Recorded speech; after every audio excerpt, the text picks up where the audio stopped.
ഇത് 2-3 ദിവസത്തെ വിശേഷങ്ങൾ അടങ്ങിയൊരു കുഞ്ഞു വീഡിയോ ആണ് കേട്ടോ. അപ്പോൾ കഴിഞ്ഞ വെള്ളി, ശനി, ഞായർ അപ്പോൾ ഇവിടെ ഗണേശോത്സവത്തിൻ്റെ ഭാഗമായിട്ട് 3 ദിവസത്തെ പരിപാടിയാണ് കേട്ടോ. ഗണേശ വിഗ്രഹം നിമജ്ജനം ചെയ്യുന്നതിനുള്ള പൂജകളും കാര്യങ്ങളൊക്കെ ഉണ്ട്. അപ്പോൾ വിനായക ചതുർത്ഥി കഴിഞ്ഞതാണല്ലോ, പക്ഷേ അന്നത് നടത്താൻ പറ്റില്ല, ശ്രീകൃഷ്ണ ജയന്തിൻ്റെ തിരക്കും കാര്യങ്ങളൊക്കെ ആയതുകൊണ്ട്. അപ്പോൾ ഈ 3 ദിവസങ്ങളിലാണ് അത് നടത്തിയത്. വെള്ളിയാഴ്ച വൈകുന്നേരം തൊട്ടേ ഇവിടെ പരിപാടികളാണ് കേട്ടോ. അപ്പോൾ എവിടെയെന്ന് വെച്ചാൽ വീടിനടുത്ത് തന്നെ ഒരു സേവാഭാരതിൻ്റെ ഒരു ചെറിയൊരു ഓഫീസ് ഉണ്ട് കേട്ടോ. അവിടെ വെച്ചിട്ടാണ് ഈ പരിപാടിയൊക്കെ. വെള്ളിയാഴ്ച വൈകുന്നേരം ഞാൻ പോയിട്ടില്ല, ശനിയാഴ്ചയാണ് വിവിധ കലാപരിപാടികളും പ്രഭാഷണമൊക്കെ ഉണ്ടെന്ന് പറഞ്ഞപ്പോൾ ശനിയാഴ്ച വൈകുന്നേരം ഞാൻ പോയതാണ് കേട്ടോ ഇത്. അപ്പോൾ വൈകുന്നേരം ഒരു 6:30 മണിയായപ്പോൾ സേവാഭാരതിൻ്റെ ഓഫീസിൽ അങ്ങോട്ട് പോവാണ് കേട്ടോ. വീടിനടുത്ത് തന്നെയാണ് കേട്ടോ, നടന്ന് പോകാനേ ദൂരമുള്ളൂ. റോഡിൽ നിന്ന് തന്നെ ഓഫീസ് വരെ 2 സൈഡിലും ഇങ്ങനെ ലൈറ്റൊക്കെ, അലങ്കാര ലൈറ്റുകളൊക്കെ ഉണ്ട് കേട്ടോ. പിന്നെ പോലീസുകാരും ഇവിടെ ഉണ്ട്. അങ്ങനെ വലിയ പരിപാടിയാണ്. അപ്പോൾ സാംസ്കാരിക പ്രഭാഷണം നടത്തുന്നത് ശശികല ടീച്ചറാണ് കേട്ടോ. ഞാൻ അവരെക്കുറിച്ച് കേട്ടിട്ടുണ്ട്, യൂട്യൂബിലൊക്കെ അവരെ പ്രഭാഷണം കണ്ടിട്ടുണ്ട്, കേട്ടിട്ടുണ്ട്, പക്ഷേ നേരിട്ട് ഞാൻ കണ്ടിട്ടില്ല. സാംസ്കാരിക പ്രഭാഷണം കഴിഞ്ഞിട്ട് പിന്നെ കുട്ടികളെ കലാപരിപാടികളൊക്കെ ഉണ്ട് കേട്ടോ. അപ്പോൾ ഞാനിതാ സജിനേച്ചിൻ്റെയും ഷിംനൻ്റെ ഒക്കെ കൂടെ പോകുന്നതാണ് കേട്ടോ. അപ്പോൾ ചെന്നപ്പോൾ തന്നെ ആദ്യം പായസം കിട്ടിയിട്ടുണ്ട് കേട്ടോ, നല്ല ടേസ്റ്റുള്ള പായസം. ആ പായസം കഴിച്ചിട്ടാണ് എല്ലാവരെയും ഇങ്ങനെ കെട്ടി നിർത്തി സ്റ്റേജിൻ്റെ മുന്നിലേക്ക് വിടുന്നത് കേട്ടോ. അപ്പോൾ 7 മണിക്കാണ് പരിപാടി തുടങ്ങിയത്. ഞങ്ങളൊരു 6:45 ആയപ്പോൾ അവിടെ എത്തിയിട്ടുണ്ട്. അപ്പോൾ ഞങ്ങൾ മുന്നിൽ തന്നെ പോയിരുന്നു കേട്ടോ. ആൾക്കാർ ഓരോരുത്തരായി ഇങ്ങനെ എത്തിക്കൊണ്ടിരിക്കുന്നേ ഉള്ളൂ കേട്ടോ. ഞങ്ങളിതാ മുന്നിൽ തന്നെ പോയിരുന്നിട്ടുണ്ട്. പിന്നെ ഇതാണ് ഗണേശ വിഗ്രഹം, ഇതാണ് നിമജ്ജനം ചെയ്യാനുള്ള വിഗ്രഹം കേട്ടോ. ഇത് വെള്ളിയാഴ്ച വൈകുന്നേരം ഇവിടെ കൊണ്ടുവന്നെത്തിച്ചു. പിന്നെ ശനിയാഴ്ച പൂജയും കാര്യങ്ങളൊക്കെ ഉണ്ടായിരുന്നു. പിന്നെ ശനിയാഴ്ച വൈകുന്നേരമാണ് ഈ പരിപാടി. അപ്പോൾ സ്റ്റേജൊക്കെ റെഡി ആയിട്ടുണ്ട്. ശശികല ടീച്ചർ വന്നുകൊണ്ടിരിക്കുകയാണ്. 7 മണിയായിട്ടില്ല, കൃത്യം 7 മണിക്ക് തന്നെ പരിപാടി തുടങ്ങും കേട്ടോ. ഇപ്പോൾ നമ്മുടെ ഫ്രണ്ട് സജിനേച്ചി പിന്നെ ഷിംനയുണ്ട് കേട്ടോ. അവർ രണ്ടാളും പിള്ളേരെയൊക്കെ കൂട്ടിയിട്ടാണ് വന്നത്. സജിനേച്ചി ഞാൻ വീഡിയോ എടുക്കണമെന്നപ്പോൾ ഒന്നുകൂടെ ഒന്ന് സ്റ്റൈലാക്കിയതാണ് കേട്ടോ. അങ്ങനെ കൃത്യം 7 മണിക്ക് തന്നെ പരിപാടി തുടങ്ങുകയാണ് കേട്ടോ. അപ്പോൾ ശശികല ടീച്ചർ വന്നിട്ടുണ്ട്, പിന്നെ ഒരു ബാലകൃഷ്ണ സാറുണ്ട്, അങ്ങനെ 2-3 പേരുണ്ട് കേട്ടോ. ആരംഭിക്കാൻ പോവുകയാണ്. ഉദ്ഘാടനം ചെയ്യുന്നത് ഹിന്ദു ഐക്യവേദി മുഖ്യ രക്ഷാധികാരി KP ശശികല ടീച്ചറാണ്. എല്ലാവരും റോഡിൽ നിന്ന് നമ്മുടെ പ്രത്യേക സജ്ജമാക്കിയ ഹാളിലേക്ക് എത്തണമെന്ന് അഭ്യർത്ഥിക്കുന്നു. നമുക്ക് മനസ്സിലാക്കാൻ സാധിക്കും. പ്രസിദ്ധ ചരിത്രകാരനായ A.L. ബഷാം, അദ്ദേഹം ഇന്ത്യയെക്കുറിച്ചൊരു പുസ്തകം എഴുതിയപ്പോൾ ആ പുസ്തകത്തിൻ്റെ പേര് the wonder that is India എന്നാണ്. അത്ഭുതമേ നിന്റെ പേരോ ഇന്ത്യ എന്നുള്ള തരത്തിൽ. അങ്ങനെ അധ്യക്ഷ പ്രസംഗം അങ്ങനെ നടന്നുകൊണ്ടിരിക്കുകയാണ് കേട്ടോ. അപ്പോൾ സാധാരണ ഞാനൊരു രാഷ്ട്രീയക്കാരിയല്ല, രാഷ്ട്രീയത്തിനോട് എനിക്ക് വലിയ താല്പര്യമില്ല. ചില പ്രസംഗങ്ങളൊക്കെ ഇങ്ങനെ കേട്ടാലിങ്ങനെ അതിങ്ങനെ അന്തം വിട്ട് ഞാൻ നോക്കി നിന്ന് പോലെ കേട്ടിരുന്ന് പോകുന്നല്ലാതെ ഇതിനോട് വലിയ താല്പര്യമൊന്നുമില്ലായിരുന്നു കേട്ടോ. പിന്നെ ഈ പരിപാടിക്ക് അങ്ങനെ പോരാനും വലിയൊരു താല്പര്യമില്ലാതെ ഇങ്ങനെ ഞാൻ പോകുന്നത്. വെറുതെ വീട്ടിലിരിക്കണ്ടല്ലോ ഇത്. പക്ഷേ വന്നപ്പോൾ നല്ല രസമുണ്ടായിരുന്നു, നല്ല പ്രഭാഷണം. അധ്യക്ഷ പ്രസംഗം തന്നെ നല്ല രസമുണ്ടായിരുന്നു കേൾക്കാൻ. നമുക്ക് പഠിക്കാനുള്ള കാര്യങ്ങളാണ് അവർ പറഞ്ഞത്. പിന്നെ അധ്യക്ഷ പ്രസംഗം കഴിഞ്ഞതിന് ശേഷം പിന്നെ ശശികല ടീച്ചറുടെ പ്രഭാഷണമായിരുന്നു കേട്ടോ. അവർ ശരിക്കും ഹിന്ദു ഐക്യവേദിയുടെ ആളാണെങ്കിലും ഒരു രാഷ്ട്രീയത്തിൻ്റെയോ ഒരു മതത്തിൻ്റെയോ പ്രഭാഷണമല്ല ഇവിടെ നടന്നത്. സാംസ്കാരികപരമായിട്ടുള്ള, അതായത് നമ്മുടെ നാടിൻ്റെ സംസ്കാരത്തെക്കുറിച്ച് ഉള്ള പ്രഭാഷണമായിരുന്നു കേട്ടോ. എനിക്കത് ഭയങ്കര ഇഷ്ടപ്പെട്ടു. ഞാനും വരെ നേരിട്ട് കണ്ടിട്ടില്ല. ഇങ്ങനെ TV-യിലും ഫോണിലൊക്കെ ഇങ്ങനെ ചിലപ്പോൾ ഇങ്ങനെ പ്രസംഗിക്കലൊക്കെ ഇങ്ങനെ കണ്ടിട്ടുണ്ട് എന്നല്ലാതെ അത്ര വലിയ അറിവൊന്നും ഇവരെ കുറിച്ചില്ല. പക്ഷേ ഇവർ നേരിട്ട് കണ്ട അവരുടെ പ്രഭാഷണം കേട്ടപ്പോൾ ഭയങ്കര സന്തോഷമായി. നമ്മൾ അവരുടെ സംസാരം കേട്ടപ്പോൾ അങ്ങനെ കേട്ടിരുന്നു പോകും. നടത്തണമെന്നോ തീരുമാനിക്കാനുള്ള അധികാരികൾ നമ്മൾ തന്നെയാണ് എന്നതുകൊണ്ട് തന്നെ ഇതിന് വൈകി നടക്കുന്ന ഇതിലും പങ്കെടുക്കാൻ സാധിച്ചതിൽ ഒരുപാട് സന്തോഷം. എന്തുകൊണ്ടാണ് ഇതുപോലുള്ള ഉത്സവങ്ങളിൽ പങ്കെടുക്കുമ്പോൾ സന്തോഷം തോന്നണത് എന്നതാണ്. അപ്പോൾ നമ്മുടെ മനസ്സിലൊരു ചോദ്യം ചിലരെങ്കിലൊക്കെ ചോദിച്ചത് നമ്മൾ കേട്ടിട്ടുണ്ട് അല്ലേ? വേറെ ഒന്നുമല്ല, ഇവിടെ ഇഷ്ടംപോലെ ആഘോഷം ഉണ്ടല്ലോ, പിന്നെ എന്തിനാണ് ഇത് 2ാമത്തെ ആഘോഷം അല്ലേ? സാർവജനിക ഗണേശോത്സവം ഇവിടെ വളരെ ഭാഗത്ത് ഇത് 2ാമതാണ് ആഘോഷിക്കുന്നത്. ഇവിടെ ആഘോഷങ്ങൾക്ക് ഒരു കമ്മിയില്ല, പിന്നെ എന്തിനാണ് ഇങ്ങനൊരു പുതിയ ആഘോഷം തുടങ്ങുന്നത്? ആഘോഷങ്ങളും ആചരണങ്ങളും അത് നടത്തുന്നവരാണ് തീരുമാനിക്കേണ്ടത് എങ്ങനെ വേണം, എന്ത് വേണം എന്നുള്ളത്. അപ്പോൾ ഈ ഗണേശോത്സവം എന്തിനാ?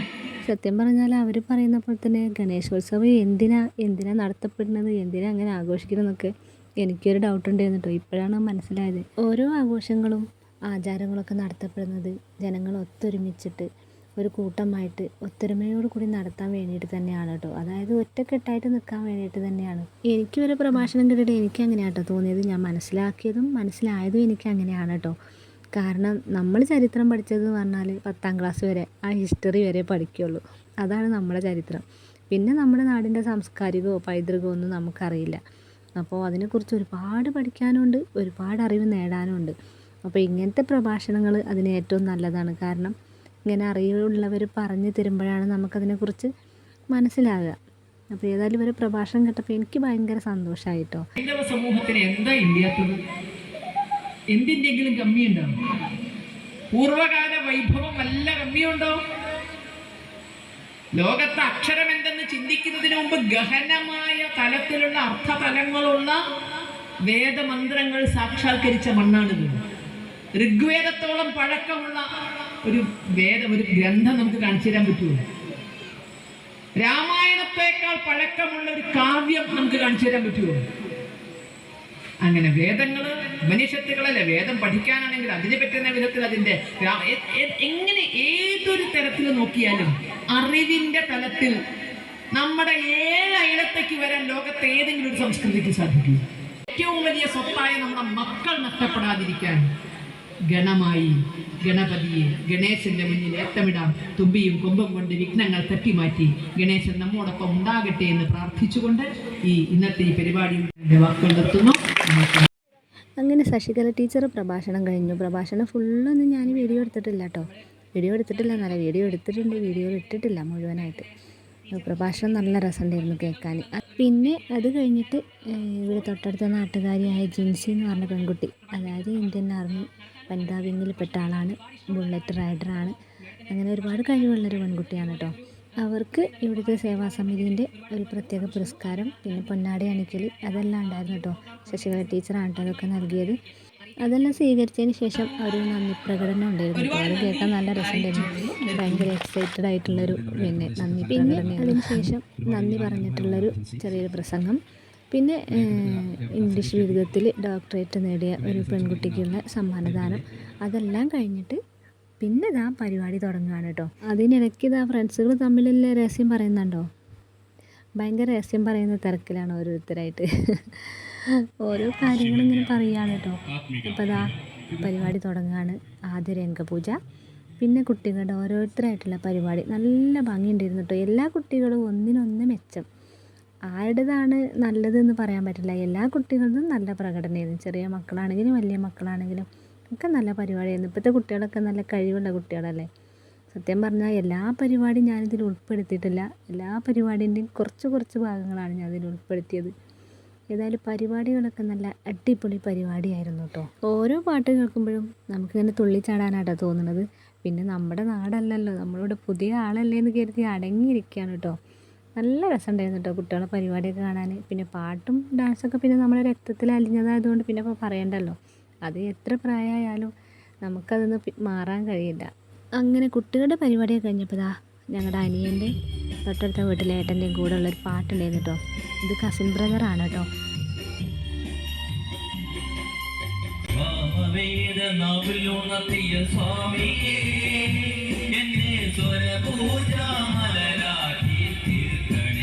അങ്ങനെ കസിൻ ബ്രദറിൻ്റെ പാട്ടോട് കൂടി ശനിയാഴ്ചത്തെ പരിപാടി അങ്ങോട്ട് കഴിഞ്ഞു കേട്ടോ. അങ്ങനെ ഇതാ ഞങ്ങൾ തിരിച്ചു പോവാണ്. സമയം എത്ര മണിയായി എന്നറിയാമോ? 11:30 മണിയായിട്ടുണ്ട് കേട്ടോ. വൈകുന്നേരം 7 മണിക്ക് തുടങ്ങിയിട്ട് രാത്രി 11:30 മണിക്കാണ് കേട്ടോ പരിപാടിയൊക്കെ കഴിഞ്ഞത്. ഞങ്ങളുടെ കൂടെ ഈ കാന്താരി ഉണ്ട് കേട്ടോ, വേദക്കുട്ടി. അങ്ങനെ 11:30 മണിയോട് കൂടി നേരെ വീട്ടിലേക്ക്. ഇപ്പോൾ രാത്രി ഇങ്ങനെ അലങ്കരിച്ചൊക്കെ ഇങ്ങനെ കാണുമ്പോൾ നല്ല രസമുണ്ട് കേട്ടോ. അപ്പോൾ ഇതായിരുന്നു ശനിയാഴ്ചത്തെ പരിപാടികൾ കേട്ടോ.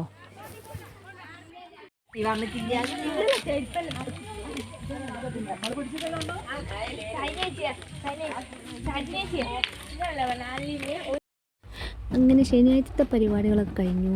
ഞായറാഴ്ച ഗണപതി പൂജയൊക്കെ ഉണ്ടായിരുന്നു കേട്ടോ രാവിലെ. അപ്പോൾ അതിന് പ്രസാദേട്ടനൊക്കെ പോയി. വീട്ടിൽ നിന്ന് വൈകുന്നേരം ഘോഷയാത്ര, അതായത് ഗണേശ വിഗ്രഹം നിമജ്ജനം ചെയ്യാൻ കൊണ്ടുപോകുന്നത് ഘോഷയാത്രയോട് കൂടിയിട്ടാണല്ലോ. അപ്പോൾ വളയത്തുനിന്ന്, അതായത് ഞങ്ങളുടെ നാട്ടിൽ നിന്ന് ഒരു 3 കിലോമീറ്ററൊക്കെ അപ്പുറത്താണ് തോന്നുന്നത്, 3 കിലോമീറ്റർ ദൂരമുണ്ട് തോന്നുന്നു. അത്ര ദൂരത്തു നിന്നാണ് ഘോഷയാത്ര തുടങ്ങിയത് കേട്ടോ. അപ്പോൾ വൈകുന്നേരം ഒരു 4:30 മണിക്കാണ് ഘോഷയാത്ര തുടങ്ങിയത്. അപ്പോൾ എൻ്റെ ജീവിതത്തിൽ ഞാനിതൊരു ഇങ്ങനത്തെ ഒരു ഘോഷയാത്രയ്ക്കോ ഒന്നിനും പങ്കെടുത്തിട്ടില്ല കേട്ടോ. അങ്ങനത്തെ ഒന്നും ഞാൻ പോവാറില്ല. അപ്പോൾ ഇതന്നെ ഇവരൊക്കെ ഇങ്ങനെ വാ പിന്നെ ഒന്ന് കൂടെ പോരുന്നൊക്കെ പറഞ്ഞ് ഇവർ ഷിംനയും സജിനി ചേച്ചി അങ്ങനെ അവരെല്ലാവരും കൂടെ ഇങ്ങനെ പറഞ്ഞപ്പോൾ അങ്ങനെ പോയി നോക്കിയതാണ് കേട്ടോ. അപ്പോൾ പോയപ്പോഴല്ലേ ഭയങ്കര രസമായത്. നല്ല രസമുണ്ടായിരുന്നു ഘോഷയാത്ര കാണാൻ. ഗണേശ ചതുർത്ഥി, വിനായക ചതുർത്ഥി എന്നൊക്കെ പറഞ്ഞിട്ട് ഞാൻ പറഞ്ഞില്ലേ, ഉത്തരേന്ത്യക്കാർ വമ്പൻ ആഘോഷമായിട്ട് ആഘോഷിക്കുന്നത് ഇങ്ങനെ കാണാം. പക്ഷെ നമ്മുടെ നാട്ടിൽ ഇങ്ങനെ ആഘോഷിക്കുന്നത് ഞാൻ ആദ്യമായിട്ട് കാണുകയാണ് കേട്ടോ. സാധാരണ വിനായക ചതുർത്ഥിക്ക് ക്ഷേത്രങ്ങളിൽ പോവും, പ്രത്യേക പൂജ വഴിപാടുകളൊക്കെ നടത്തും, അങ്ങനെയൊക്കെ ഞാൻ കണ്ടിട്ടുള്ളൂ. പക്ഷെ ഇങ്ങനെ ഒരു ആഘോഷം എന്ന് പറയുന്നത് ഇവിടെ വന്നതിന് ശേഷമാണ് കേട്ടോ കണ്ടത്. അപ്പോൾ വൈകുന്നേരം 4:30 മണിയായപ്പോൾ വമ്പൻ ഘോഷയാത്രയാണ് കേട്ടോ. നിശ്ചല ദൃശ്യങ്ങളൊക്കെ കാണാൻ നല്ല രസമുണ്ട് കേട്ടോ. ഞാൻ ആദ്യമായിട്ടാണ് ഗണേശോത്സവം ഇങ്ങനെ നമ്മുടെ നാട്ടിൽ നടത്തപ്പെടുന്നത് കാണുന്നത്. പിന്നെ ഗണേശ ചതുർത്ഥി എന്ന് പറഞ്ഞാൽ എല്ലാവർക്കും അറിയാമല്ലോ, നമ്മുടെ ഗണപതി ഭഗവാന്റെ ജന്മദിനമാണല്ലോ വിനായക ചതുർത്ഥി എന്ന് പറയുന്നത്.